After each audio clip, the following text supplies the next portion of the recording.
அனைவருக்கும் வணக்கம். Welcome to divine routine YouTube channel. இன்னைக்கு நம்ம பார்க்க போகிற தலைப்பு என்ன அப்படின்னு சொல்லி பார்த்தா, ஆடி மாதம் முதல் நாள் நம்ம வீடுகளில் எந்த ஒரு குறிப்பிட்ட பொருளை கண்டிப்பாக வாங்கணும், அதுவும் நமக்கு ஏகாதசியோடு பிறக்கக்கூடிய ஆடி மாதம் அப்படிங்கிறதால இந்த ஒரு பொருள் நமக்கு எப்படி அதிர்ஷ்டத்தை வரவழைக்கும் அப்படிங்கிறதுக்கு தேவைப்படக்கூடிய தகவல்களை பற்றி தான் நம்ம இன்னைக்கு இந்த பதிவில் பார்த்து தெரிஞ்சுக்க போகிறோம். நம்ம சேனலில் வரக்கூடிய பதிவுகளை இதுதான் முதல் முறை பார்க்கக்கூடிய அன்பர்கள் சேனலை மறக்காமல் சப்ஸ்கிரைப் பண்ணிக்கோங்க. பக்கத்தில் இருக்கக்கூடிய பெல் பட்டனையும் ப்ரெஸ் பண்ணுங்கள். அப்போ தான் நான் போடுற பதிவுகள் அனைத்தையுமே உடனுக்குடனே பார்த்து எல்லா தகவல்களையுமே சரிவர தெரிஞ்சுக்கிட்டு அதுக்கு ஏற்றாற் போல செயல்பட முடியும். இப்போ நம்ம பதிவுக்குள்ளே போயிடலாம்.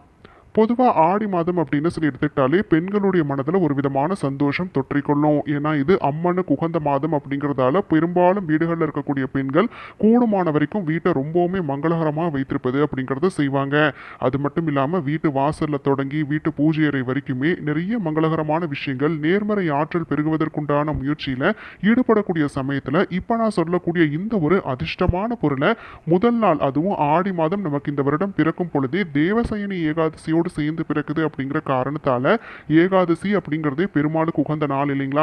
அப்படி அந்த பெருமாளுக்கு உகந்த நாள், பெருமாளுக்கு உகந்த வழிபாட்டு கிழமையான புதன்கிழமையோடு சேர்ந்து வருது அப்படிங்கிற காரணத்தாலையும், ஆடி மாதம் அப்படிங்கிறது அம்மன் வழிபாட்டுக்கு உகந்த மாதமா இருக்கக்கூடிய காரணத்தாலையும் இந்த ஒரு அற்புதமான சேர்க்கை ஏகாதசியோடு பிறக்கக்கூடிய ஆடி முதல் நாள் அப்படிங்கிற சேர்க்கையானது கண்டிப்பா எல்லாருக்குமே அதிர்ஷ்டகரமான பலன்களை பெற்றுத்தரும். அதனால இந்த ஒரு அதிர்ஷ்டகரமான பொருளை கண்டிப்பா வாங்குறது அப்படிங்கறத செய்துக்கோங்க. கோவில் சென்று வெளிப்படும் பொழுது கோவிலுக்கு தேவைப்படக்கூடிய பொருட்கள் எல்லாமே வாங்கிட்டு போவோம். நிறைய பேர் மஞ்சள் கிழங்கு மாலையாக கட்டி அணிவிப்பது அப்படிங்கிறது செய்வாங்க. ஒரு சிலர் எலுமிச்சம் பழத்தை 108 அப்படிங்கிற எண்ணிக்கையிலையோ இல்ல 54 அப்படிங்கிற எண்ணிக்கையிலையோ 27 அப்படிங்கிற எண்ணிக்கையிலையோ மாலையாக கட்டி அணிவிப்பது அப்படிங்கிறது செய்வாங்க. இன்னும் ஒரு சிலர் வேப்பிலை மாலை அணிவிப்பது, இப்படி விதவிதமா பாத்தீங்க அப்படின்னு சொன்னா அம்மனுக்கு உகந்தவைகளை கொண்டு அலங்கரிப்பது அப்படிங்கிறத செய்வோம். கோவில்களுக்கு அப்படின்னு சொல்லி இல்லாம வீட்டு பூஜை அறையிலும் இந்த மாதிரியான பொருட்கள் அனைத்தையுமே கூடுமான வரைக்கும் நீங்க மஞ்சள் கிழங்க கட்டாயம் பூஜை அறையில ஒரு கிண்ணத்துல வைப்பது அப்படிங்கறது செய்துக்கோங்க. எலுமிச்சம் பழம் கட்டாயமா இந்த ஆடி மாதம் முழுவதுமே வீட்டு பூஜை அறையில இருக்கணும்.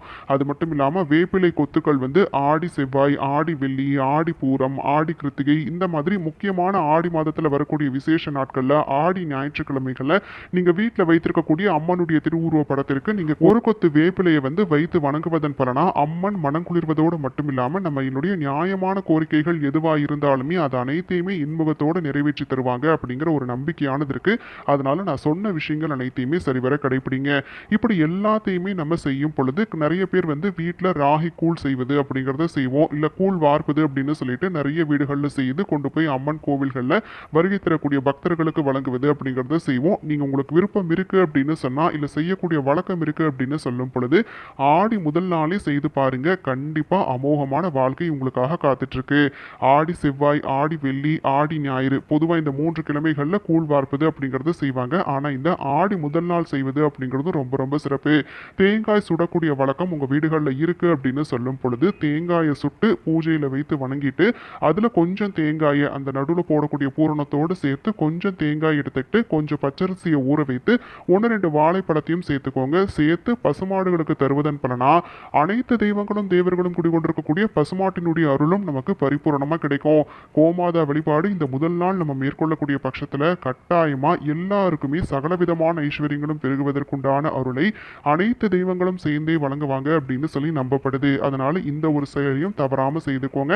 இப்ப தேங்காய் சுடக்கூடிய வழக்கம் இல்லை அப்படின்னு சொல்றவங்க பச்சரிசியை ஊற வைத்து கொஞ்சம் வெல்லம், பச்சை பயிறு, இது கூட 1-2 வாழைப்பழம், இது எல்லாத்தையுமே சேர்த்து பசுமாடுகளுக்கு வழங்குவது அப்படிங்கறத செய்துக்கலாம். மொத்தத்துல நாளைய தினம் கோமாதா வழிபாடு கோடி புண்ணியங்களை பெற்றுத்தரும். இதை நீங்க மறந்துட வேண்டாம். இப்படி இந்த விஷயங்கள் அனைத்தையுமே நம்ம பார்த்து பார்த்து செய்வதோடு மட்டும் இல்லாம நாளைய தினம் நம்ம கைகளால காசு கொடுத்து வாங்கக்கூடிய ஒரு குறிப்பிட்ட பொருளால அதிர்ஷ்டமலையானது பொழியும் அப்படிங்கிறது தான் நிதர்சனமான உண்மை. அப்படி என்ன ஒரு அதிசய பொருள் அப்படின்னு சொல்லி கேட்டீங்கன்னா, புதன்கிழமை நாள் அப்படின்னு சொல்லி எடுத்துக்கிட்டாலே பச்சை நிறத்திற்கும் முக்கியத்துவம் தர வேண்டிய ஒரு நாள். பச்சை நிறத்துல ஆடை அணிவது அப்படிங்கிறது அதிர்ஷ்டத்தை வரவழைக்கும் அப்படின்னு சொல்லுவாங்க. இந்த புதன்கிழமை நாள் புதன் பகவான் வழிபாட்டுக்கும் பெருமாள் வழிபாட்டுக்கும் பிள்ளையார் வழிபாட்டுக்கும் உகந்த நாள பார்க்கப்படுது. அப்படி அந்த பச்சை நிறத்துல இருக்கக்கூடிய ஒரு பொருளை தான் நாளைய தினம் நம்ம வாங்க போறோம். அதுலயும் நமக்கு ஏகாதசியோடு பிறக்கக்கூடிய ஆடி முதல் நாள் அப்படிங்கிறதால பெருமாளுக்கு உகந்தவையும் கூட, அது மட்டும் இல்லாம அம்மன் வழிபாடுகளையும் அம்மனுக்காக தயாரிக்கக்கூடிய பானகங்களையும் இடம்பெறக்கூடிய ஒரு முக்கியமான பொருள். அப்படி என்ன அதிர்ஷ்டமான பொருள் அப்படின்னு பாத்தீங்கன்னா அதுதான் ஏலக்காய். பொதுவா ஏலக்காய் வைத்து செய்யக்கூடிய செய்யக்கூடிய எந்த ஒரு பரிகாரமாக இருந்தாலும் சரி அது நமக்கு அதிர்ஷ்டத்தை வரவழைக்கும் அப்படின்னு சொல்லி நம்பப்படுது. அப்படி அந்த ஏலக்காய் குறைவான அளவில் கூட நீங்கள் வாங்கிக்கோங்க. வீட்டில் நிறைவாக இருக்குது அப்படின்னு சொல்லும் பொழுது கூட நாளைய தினம், அதுவும் ஏகாதசியோடு பிறக்கக்கூடிய ஆடி முதல் நாள், நான் அழுத்தமாக சொல்கிறேன், நிறைய இடங்களில் சொல்கிறேன்னு கோச்சிக்காதீங்க. ஆனால் இந்த ஒரு அதிர்ஷ்டமான சேர்க்கை கண்டிப்பாக நமக்கு நிறைய விதமான நன்மைகளை பெற்றுத்தரும். அப்படிங்கிறதால தான் இவ்வளோ தடவை நான் அழுத்தம் கொடுத்து சொல்கிறேன். இந்த சேர்க்கை நாளின் பொழுது ஏலக்காய் வாங்குவது அப்படிங்கிறது ரொம்ப ரொம்ப சிறப்பு. வாங்குறதோடு மட்டும் இல்லாமல் கட்டாயம் வீடுகளில் பெருமாள் படம் வைத்திருப்பீங்க இல்லைங்களா, அப்படி அந்த பெருமாள் படத்திற்கு முன்பாக வைப்பது அப்படிங்கிறத செய்யணும். மகாலட்சுமி தாயாருடைய திருவுருவப்படம் வைத்திருக்கக்கூடியவங்க மகாலட்சுமி தாயாருக்காக ஏலக்காய் மாலை கட்டி அணிவிப்பது அப்படிங்கிறது ரொம்ப ரொம்ப சிறப்பு. அம்மன் கோவில்களுக்கு நீங்கள் தரக்கூடிய எலுமிச்சம்பழ மாலை, வேப்பிலை மாலை, இப்படி எந்த மாலையாக இருந்தாலும் சரி அதை நீங்கள் செய்வதோடு சேர்த்து இந்த ஏலக்காய் மாலையை நாளைய தினம் செல்வ சேர்க்கைக்கே உகந்த நாளாக சொல்லப்படக்கூடிய புதன்கிழமையில் இருக்கக்கூடிய ஏகாதசி அப்படிங்கிறதால மகாலட்சுமி தாயாரை குளிர்விக்கக்கூடிய விதத்தில் ஏலக்காய் மாலை கட்டி அணிவித்தாலே கட்டாயம் வீடுகளில் அஷ்ட ஐஸ்வர்யங்களையும் சேரும் அப்படின்னு சொல்லி நம்பப்படுது. இந்த ஒரு முயற்சியை அனைவருமே செய்து பாருங்க. குறைவான அளவில் கூட செய்துக்கலாம். 11 ஏலக்காயை கூட நீங்கள் கட்டி மாலையாக தொடுப்பது அப்படிங்கிறத செய்துக்கலாம். இல்லை பெரிய திருவுருவப்படம் அப்படின்னு சொல்கிறவங்க 54, 108 இல்லை 27 இந்த எண்ணிக்கையில் நீங்கள் மாலையாக கட்டி அணிவிப்பது அப்படிங்கிறத செய்துக்கணும். மகாலட்சுமி தாயாருடைய படம் இல்லைங்கிறவங்க கண்டிப்பாக பெருமாள் படத்துக்கு முன்னாடியாவது ஏலக்காய் வைப்பது அப்படிங்கிறத செய்துட்டு துளசி இலைகள் கொண்டு அர்ச்சிப்பது அப்படிங்கிறதையும் கட்டாயம் செய்யணும். ஓம் நமோ நாராயணாய, ஓம் மகாலட்சுமி தாயே போற்றி, இந்த 2 நாமங்களையும் சொல்லுங்க. இது கூட உங்களுக்கு விருப்பமான அம்மனுடைய திருநாமத்தையும் சொல்லுங்க. இப்போ உங்களுடைய குலதெய்வம் பெண் தெய்வமா இருக்கிறாங்க அப்படின்னு சொல்லும் பொழுது அந்த பெண் குலதெய்வத்தினுடைய திருநாமத்தை குறைந்தபட்சம் நாளைய தினம் 11 முறையும் அதிகபட்சமாக 108 முறையும் சொல்லி வெளிப்படுவது அப்படிங்கிறது அந்த குலதெய்வத்தினுடைய அருளை நமக்கு பரிபூர்ணமாக பெற்றுத்தரும். தொட்ட காரியங்கள் அனைத்திலுமே முன்னேறி செல்லணும் அப்படின்னு சொல்றவங்க கட்டாயம் இந்த ஒரு செயலை முதல் நாள் அப்படின்னு சொல்லி இல்லாம ஆடி மாதம் முழுவதுமே அம்மனுடைய திருநாமத்தை சொல்லி வழிபாடு செய்வதன் பலனா கட்டாயமா நமக்கு செல்வம் பெருகுவதற்குண்டான அருளும், நம்ம தொட்ட காரியங்கள் அனைத்துமே வெற்றியில முடிவதற்குண்டான அருளாசியும் தெய்வங்கள் வழங்குவாங்க அப்படின்னு சொல்லி நம்பப்படுது. அம்மனை குளிர்விக்கக்கூடிய விதத்துல எல்லா விஷயங்களுமே பார்த்து பார்த்து செய்யுங்க. கட்டாயமா இந்த ஆடி மாதம் உங்களுக்கு அதிர்ஷ்டகரமான மாதமா அமையும். இந்த ஆடி மாதம் அனைவருக்குமே அமோகமான வாழ்வை தருளக்கூடிய மாதமா அமையணும் அப்படின்னு சொன்னா இப்ப நான் சொன்ன தகவல்கள் கட்டாயம் அனைவருக்குமே பயனுள்ளதா இருக்கும்னு சொல்லி நினைக்கிறேன்.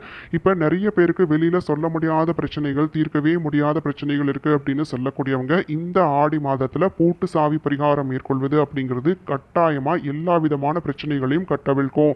அப்படி அந்த பூட்டு சாவி பரிகாரத்தை பத்தின முழு விளக்கப்பதிவு நம்ம சேனல்ல இருக்கு, கண்டிப்பா பாருங்க. அதனுடைய லிங்கை நான் கட்டாயம் எண்டு ஸ்கிரீன்லயும் தரேன். அது மட்டும் இல்லாம டிஸ்கிரிப்ஷன்லயும் மென்ஷன் பண்றேன். எல்லாருமே பார்த்து பயன்பெறணும் அப்படின்னு சொல்லி கேட்டுக்கிறேன். இப்ப நம்ம பார்த்த இந்த தலைப்பு கட்டாயம் அனைவருக்கும் பயனுள்ளதா அமைந்திருக்கும்னு சொல்லி நினைக்கிறேன். பயனுள்ளதா இருக்கக்கூடிய பட்சத்துல உங்களுடைய ஃப்ரெண்ட்ஸ் அண்ட் ஃபேமிலிக்கும் ஷேர் பண்ணுங்க. அவங்களும் இந்த தகவல்களை பார்த்து பயன்பெறட்டும். நாளைக்கு மறுபடியும் ஒரு பயனுள்ள பதிவோடு உங்களை நான் சந்திக்கிறேன். நன்றி.